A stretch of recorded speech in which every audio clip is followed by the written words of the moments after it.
मेरी भूख ने भारत को ढूंढ लिया।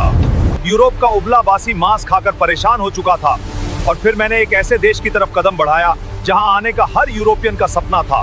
तो वीडियो को पूरा देखें और चैनल को सब्सक्राइब कर लीजिए। कल्पना कीजिए 15वीं शताब्दी के यूरोप की बर्फ से ढकी सर्द रातें, कड़कड़ाती ठंड और खाने की मेज पर रखा हुआ बेस्वाद उबला हुआ या नमक में लपेटा हुआ सूखा मांस। उस दौर में यूरोप के पास न तो आज जैसी सुख सुविधाएं थीं और न ही खाने में कोई स्वाद। उन्हें अपने मांस को लंबे समय तक सुरक्षित रखने और उसमें जान डालने के लिए एक जादुई जड़ी बूटी की सख्त जरूरत थी और वह जादू था मसाला, काली मिर्च, लौंग, दालचीनी और इलायची। लेकिन दिक्कत यह थी कि ये मसाले उनके यहाँ नहीं उगते थे। ये आते थे एक रहस्यमयी, दूरस्थ और परिकठाओं जैसे देश से, जिसे दुनिया भारत कहती थी। भारत उस समय दुनिया का वो खास स्थान था जहाँ हर कोई जाना चाहता था, लेकिन किसी के पास वहाँ का सीधा रास्ता या नक्शा नहीं था। सदियों से अरब के व्यापारियों ने इस रास्ते पर अपना दबदबा बना रखा था। वे भारत से सस्ते दाम में मसाले खरीदते और रेगिस्तानी रास्तों से होते हुए यूरोप के बाजारों में उसे सोने के भाव बेचते थे। अरब के व्यापारी यूरोपियनों के लिए वो सख्त कर वसूलने वाले बन गए थे, जो कहते थे या तो हमारी मुंह मांगी कीमत दो या फिर अपना वो फीका और सड़ता हुआ मांस खाते रहो। यूरोप के राजा इस बात से बौखलाए हुए थे, खासकर स्पेन और पुर्तगाल के शासक। उनकी रातों की नींद उड़ चुकी थी। उन्हें भारत चाहिए था, लेकिन जमीन के रास्ते से जाना मुमकिन नहीं था, क्योंकि बीच में उस्मानिया साम्राज्य जैसी विशाल दीवार खड़ी थी। तब पुर्तगाल और स्पेन के राजाओं ने अपनी अपनी दूरबीनें उठाईं और समंदर की उठती हुई खूंखार लहरों की तरफ देखा। उन्होंने तय किया कि जमीन का रास्ता बंद है तो क्या हुआ, हम पानी का सीना चीरकर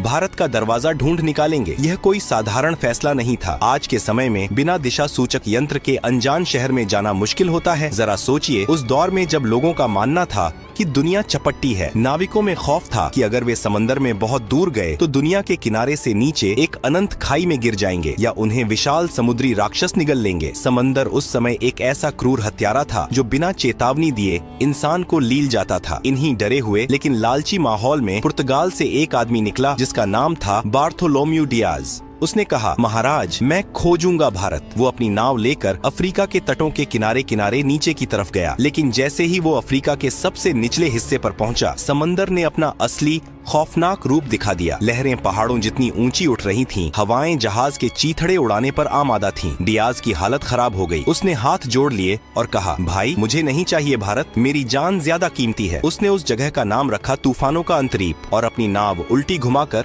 वापस पुर्तगाल भाग गया। पुर्तगाल के राजा मैनुअल प्रथम के सीने में अभी भी मसालों की आग जल रही थी। बार्थोलोम्यू डियाज के वापस लौटने के 10 साल बाद पुर्तगाल के दरबार में एक ऐसे आदमी को बुलाया गया जिसकी आंखों में समंदर का खौफ नहीं बल्कि उसे जीतने की जिद थी। एक ऐसा जिद्दी और सन की नाविक जो मौत के मुंह में हाथ डालने का शौक रखता था। उसका नाम था वास्को डी गामा। राजा ने वास्को डी गामा की आंखों में आंखें डालकर पूछा, क्या तुम वो कर सकते हो जो डियाज नहीं कर पाया? क्या तुम समंदर के उस शैतानी दरवाजे को तोड़कर मेरे लिए भारत ला सकते हो? वास्को डी गामा ने थोड़ा मुस्कुराते हुए अपनी तलवार पर हाथ रखा और कहा, अगर समंदर ने मुझे नहीं निगला तो मैं आपके कदमों में पूरी दुनिया का व्यापार लाकर रख दूंगा। और यहीं से शुरू होने वाली थी इतिहास की सबसे खौफनाक, सबसे रोमांचक और दुनिया का नक्शा हमेशा के लिए बदल देने वाली समुद्री यात्रा। 8 जुलाई 1497 का वो मनहूस लगने वाला दिन। पुर्तगाल का लिस्बन बंदरगाह किसी शानदार जश्न का नहीं बल्कि एक खौफनाक मातम का गवाह बन रहा था। किनारे पर खड़ी हजारों की भीड़ ऐसे छाती पीट पीट कर रो रही थी जैसे वास्को डी गामा और उसके नाविकों को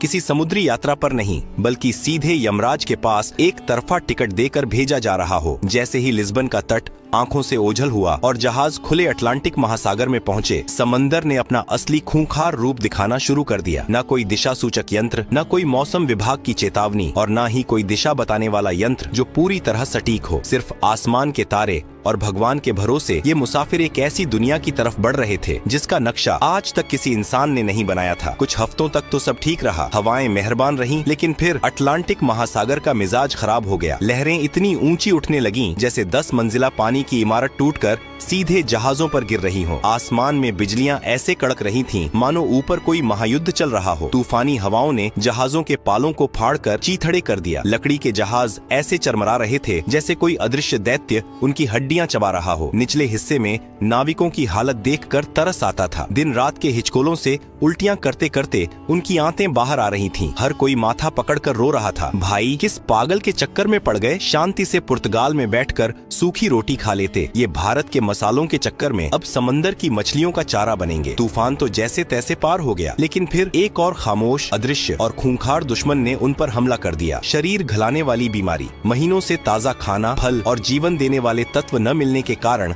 नाविकों के मसूड़ों से खून बहने लगा। उनके दांत सड़कर टूट टूट कर हाथों में आने लगे। शरीर पर बड़े बड़े छाले पड़ गए और भयानक बदबू उठने लगी। जहाज का निचला हिस्सा एक तैरते हुए अस्पताल और मुर्दा घर में तब्दील हो गया था। रोज किसी न किसी नाविक की लाश को एक भारी पत्थर बांधकर समंदर में फेंका जा रहा था। बचे हुए नाविकों का सब्र अब पूरी तरह जवाब दे चुका था। उन्होंने वास्को डी गामा के सामने बगावत कर दी। वो घुटनों के बल गिरकर गिड़गिड़ाने लगे, कप्तान हमें माफ करो, वापस चलो। हमें नहीं चाहिए कोई भारत, हमें नहीं चाहिए कोई सोने की चिड़िया या मसाले, हमें बस जिंदा अपने घर जाना है। लेकिन वास्को डी गामा कोई आम इंसान थोड़ी था। वो एक नंबर का जिद्दी, कठोर और सनकी आदमी था। उसने अपनी तलवार निकाली और एक ऐसा काम किया जिसे देखकर नाविकों की हालत खराब हो गई होगी। उसने दिशा बताने वाले सारे उपकरण समंदर में फेंक दिए और चीख कर बोला, सुन लो कान खोलकर, अब हमारे पास लौटने का कोई रास्ता नहीं बचा है। या तो हम भारत पहुंचेंगे या फिर ये समंदर ही हमारी सामूहिक कब्र बनेगा। अगर किसी ने वापस जाने की बात की तो समंदर बाद में मारेगा, मैं उसे पहले अपने हाथों से काट डालूंगा। उस आदमी के इस पागलपन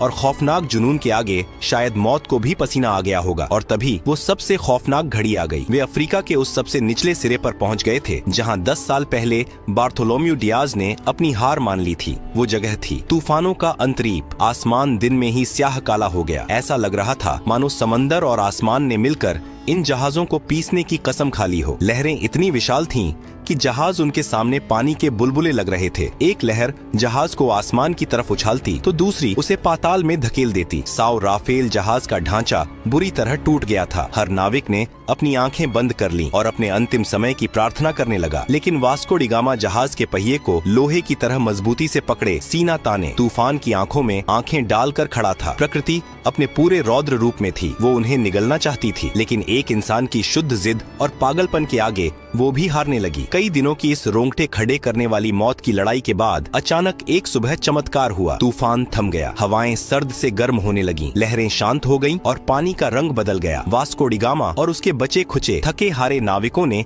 अपनी आंखें खोली। उन्होंने वो कर दिखाया था जो दुनिया के इतिहास में आज तक किसी ने नहीं किया था। उन्होंने उस मौत के दरवाजे को तोड़ दिया था और अब वे एक बिल्कुल नए महासागर, हिंद महासागर में प्रवेश कर चुके थे। उस दिन के बाद से उस खूंखार तूफानों के अंतरीप का नाम बदलकर हमेशा के लिए उम्मीद की किरण रख दिया गया, क्योंकि अब उन्हें यकीन हो गया था कि भारत का रास्ता यहीं से जाता है। लेकिन कहानी अभी बाकी थी मेरे दोस्त। वे हिंद महासागर में तो आ गए थे, लेकिन भारत अभी भी बहुत दूर था। और सबसे बड़ी मुसीबत ये थी कि ये समंदर उनके लिए बिल्कुल नया था। यहाँ का पानी, यहाँ की हवाएं, सब कुछ अनजान था। उन्हें नहीं पता था कि भारत किस दिशा में है। उन्हें अब एक ऐसे इंसान की सख्त तलाश थी जो इस अनजान पानी का उस्ताद हो, जो उनका हाथ पकड़कर उन्हें उस स्वर्ण भूमि तक ले जाए। उन्हें एक स्थानीय राहगीर चाहिए था जो आज के सजीव नक्शे की तरह उन्हें सीधा रास्ता दिखा सके। और वो इंसान उन्हें मिलने वाला था पूर्वी अफ्रीका के मालिंदी तट पर। एक ऐसा आदमी जिसकी एक उंगली के इशारे ने पूरी दुनिया का भूगोल और इतिहास हमेशा के लिए पलट कर रख दिया। अफ्रीका के पूर्वी तट पर मालिंदी नाम का एक शांत और खूबसूरत बंदरगाह था। मौत के समंदर को पार करने के बाद वास्को डी गामा के टूटे फूटे जहाज और उसके बदबूदार थके हारे नाविक जब वहां पहुंचे तो उनकी हालत जिंदा लाशों जैसी हो चुकी थी। उन्हें बस एक ही चीज की तलाश थी, कोई ऐसा इंसान जो उन्हें उस रहस्यमयी भारत तक ले जाए। उन्हें आज के दौर का एक जिंदा नक्शा चाहिए था। और यहीं पर इतिहास ने सबसे बड़ा और मजेदार मोड़ लिया। वास्को की मुलाकात एक ऐसे इंसान से हुई जिसने उसका हाथ पकड़कर दुनिया का नक्शा ही बदल दिया। उस भारतीय नाविक ने उसे जो चीज दिखाई उसने पुर्तगालियों के होश उड़ा दिए। उसने सितारों की स्थिति, मानसून की हवाओं और समुद्री धाराओं का ऐसा सजीव ज्ञान समझाया जिसे देखकर वास्को डी गामा को लगा कि ये लोग तो समंदर के असली उस्ताद हैं। हवा का रुख बदला। मानसून की तेज और मेहरबान हवाओं ने वास्को डी गामा के जहाजों के फटे हुए पालों में नई जान फूंक दी। अब उन्हें पतवार घुमाने की भी जरूरत नहीं थी। हवाएं खुद उन्हें उनकी मंजिल की तरफ धकेल रही थीं। जैसे जैसे दिन बीत रहे थे, नाविकों की धड़कनें तेज हो रही थीं। क्या सच में कोई भारत है या ये सब एक छलावा है? तभी एक शाम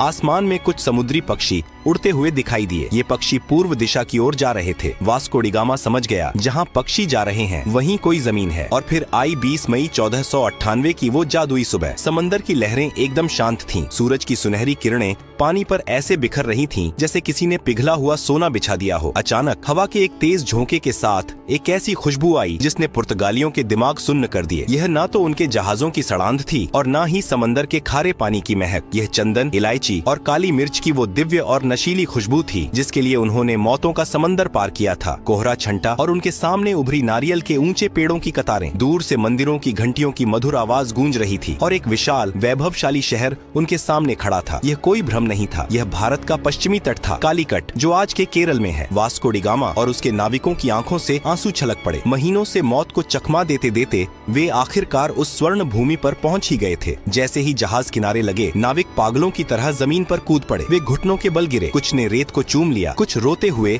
आसमान की तरफ हाथ जोड़कर भगवान का शुक्रिया अदा करने लगे। यह सिर्फ एक समुद्री यात्रा की जीत नहीं थी, यह यूरोप के उस खौफ पर जीत थी जो उन्हें सदियों से डराता आ रहा था। लेकिन जब वास्को डी गामा ने कालीकट के बाजार में कदम रखा तो उसके होश फाख्ता हो गए। उसने सोचा था कि वो किसी पिछड़ी हुई जगह पर जा रहा है, लेकिन कालीकट तो उस समय का महान नगर या स्वर्ण नगरी लग रहा था। बंदरगाह पर दर्जनों देशों के व्यापारी मौजूद थे। सोने की तरह चमकते मसाले बोरियों में ऐसे खुले पड़े थे जैसे उनके यहाँ मिट्टी पड़ी होती है। रेशम के कपड़े, बेशकीमती रत्न और मसालों के पहाड़ देखकर वास्को डी गामा को समझ आ गया कि जिस भारत को वो खोजने का घमंड कर रहा था, वो भारत तो पहले से ही दुनिया के व्यापार का सरताज बना बैठा था। फिर बारी आई वहाँ के राजा से मुलाकात की। केरल के उस बेहद शक्तिशाली राजा का नाम था जामोरिन। जरा इस अजीबो गरीब सांस्कृतिक टकराव की कल्पना कीजिए। राजा जामोरिन अपने भव्य दरबार में एक ऊंचे सोने के सिंहासन पर बैठे थे। उनका पूरा शरीर बेशकीमती गहनों, सोने की मोटी जंजीरों और हीरों से लदा हुआ था और उनके सामने खड़ा था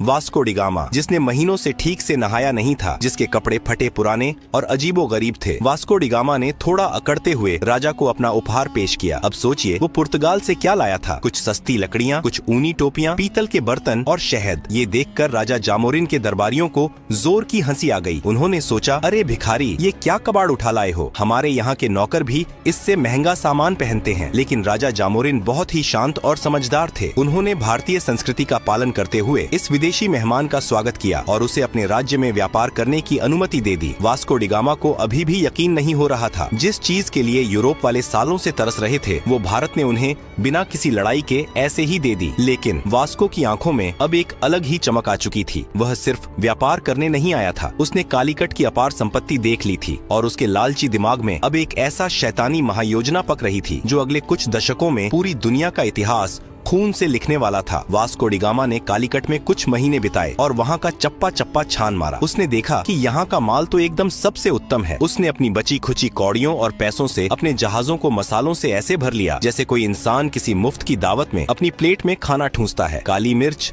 लौंग, दालचीनी, जहाजों की लकड़ी तक मसालों की महक से सराबोर हो गई थी। एक भारतीय जहाज भी उसने अपने साथ ले लिया ताकि माल ज्यादा ले जाया जा सके। अब बारी थी वापसी की। वापसी का सफर भी कम खौफनाक नहीं था। बीमारियां और तूफान फिर से नाविकों पर टूट पड़े, लेकिन इस बार उनके पास एक उम्मीद थी। उनके जहाजों के निचले हिस्से में करोड़ों का खजाना भरा हुआ था। जब वास्को डी गामा का बचा खुचा बेड़ा पुर्तगाल के लिस्बन बंदरगाह पर वापस लौटा तो वहाँ का नजारा देखने लायक था। जो लोग उसे रोते हुए यमराज के पास विदा कर रहे थे, वो अब उसकी आरती उतारने को तैयार खड़े थे। राजा मैनुअल प्रथम तो खुशी से नाचने लगा, लेकिन असली भूचाल तब आया जब वास्को ने अपना माल पुर्तगाल के बाजार में उतारा। इतिहास का सबसे बड़ा खजाना हाथ लग चुका था। इस समुद्री यात्रा का सारा खर्च, नाविकों का वेतन, टूटे जहाजों का भारी नुकसान, यह सब कुछ काटने के बाद भी उस एक खेप से वास्को डी गामा को पूरे 64 गुना का शुद्ध मुनाफा हुआ। जरा सोचिए, आज के जमाने में लोग व्यापार में थोड़े से मुनाफे के लिए पागल हो जाते हैं और इस आदमी ने एक ही बार में इतना बम्पर मुनाफा मार दिया था। अब तो पुर्तगाल के मजे आ गए, लेकिन ये खबर छुपने वाली थोड़ी थी। पूरे यूरोप में हल्ला मच गया। अरे भारत मिल गया रे, मसालों का कुबेर का खजाना मिल गया। स्पेन, फ्रांस, हॉलैंड और ब्रिटेन, सबके राजाओं की रातों की नींद उड़ गई। पूरे यूरोप में आग लग गई कि ये कंगाल पुर्तगाल वाला रातों रात इतना अमीर कैसे हो गया। जब वो जा सकता है तो हम क्यों नहीं। देखते ही देखते यूरोप के हर देश ने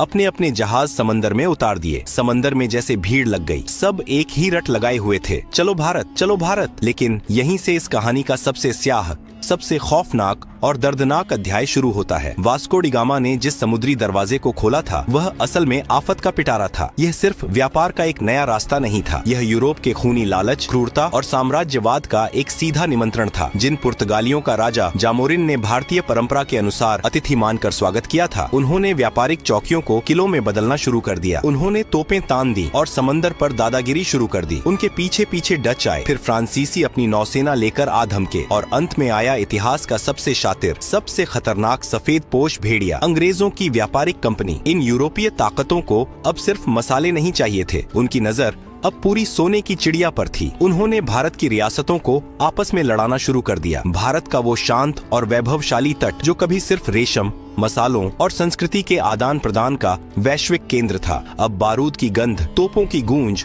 और कूटनीति के गंदे खेल से दहलने लगा। जिस देश ने अपनी महान उदारता के चलते एक फटेहाल, थके हारे विदेशी नाविक को पनाह दी थी, उसी देश को इन व्यापारियों ने अपनी गुलामी की बेड़ियों में जकड़ लिया। व्यापार के नाम पर लूट का ऐसा नंगा नाच शुरू हुआ जिसने दुनिया के सबसे अमीर देश की कमर तोड़ दी। सदियों तक भारत के माथे पर उपनिवेशवाद का कलंक थोप दिया गया। भारत का सारा सोना, सारा वैभव जहाजों में भर भर कर यूरोप की तिजोरियों में जाने लगा और वहाँ की सड़कें भारतीय खून पसीने से चमकने लगी। लेकिन क्या भारत सिर्फ एक जमीन का टुकड़ा था जिसे कोई भी नाविक आकर खोज ले और कोई भी राजा आकर जीत ले? नहीं, भारत एक विचार है, एक अजेय और अमर आत्मा है। सदियों की गुलामी, अकल्पनीय शोषण और घोर अंधकार के बावजूद इस आत्मा की आग को कुचला नहीं जा सका। वास्को डी गामा ने भले ही 1498 में भारत की जमीन तक पहुंचने का रास्ता खोजा था, लेकिन दुनिया ने असली भारत को तब जाना जब 15 अगस्त 1947 को इस देश ने अपनी छाती पर रखी गुलामी की बेड़ियों को एक झटके में तोड़कर फेंक दिया। जब लाल किले की प्राचीर से आसमान में तिरंगा शान से लहराया तो दुनिया को यह परम सत्य समझ में आ गया कि भारत को कोई खोज नहीं सकता। यह वो सनातन सत्य है जो हमेशा से था, है और अनंत काल तक रहेगा। और इस तरह मसालों की एक हल्की सी खुशबू से शुरू हुई एक खौफनाक समुद्री यात्रा ने दुनिया को उसका सबसे बड़ा सबक सिखा दिया कि आप सोने की चिड़िया को कुछ वक्त के लिए पिंजरे में तो कैद कर सकते हैं, लेकिन उसकी उड़ान को हमेशा के लिए कोई नहीं रोक सकता।